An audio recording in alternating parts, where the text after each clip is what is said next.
இந்த வீடியோல அந்த அக்கா அருமையா பேசியிருப்பாங்க, அதை நீங்களே பாருங்களேன். எதிர்கட்சியா நாங்க உட்காந்துட்டோம், நாங்க கேள்வி கேட்போம், நீங்க செய்யணும். நீங்க என்ன செஞ்சு கிழிச்சிட்டீங்க? ஃபர்ஸ்ட் நீங்க என்ன செஞ்சீங்க? இது வரைக்கும் ஒண்ணுமே செய்யல.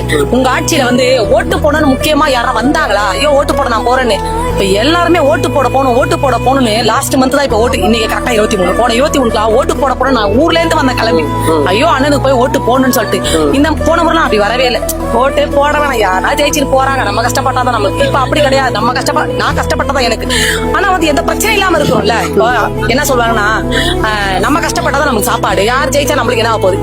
அது உண்மைதான். நம்ம கஷ்டப்பட அந்த கஷ்டப்படும் போதே நமக்கு ஒரு நிம்மதி கிடைக்குது பாத்தீங்களா. ஒரு ரவுடி சைட்ல இது இல்ல அது இல்லப்பா, நிம்மதியா உட்காரோம். இந்த இடத்துல உட்காரும் போது ஒரு ரவுடி சம் இல்ல, ஒரு குடிகாரன் சண்டை போடுவான், அந்த ஒரு இதுவே கிடையாது. நான் நிம்மதியா உட்காந்து நான் பாட்டு நல்லா வியாபாரம் பண்ணிட்டு போறேன். இந்த இதுதான் நாங்க எதிர்பார்த்தோம். சரிங்களா, இதுதான் நாங்க எதிர்பார்க்கிறோம்.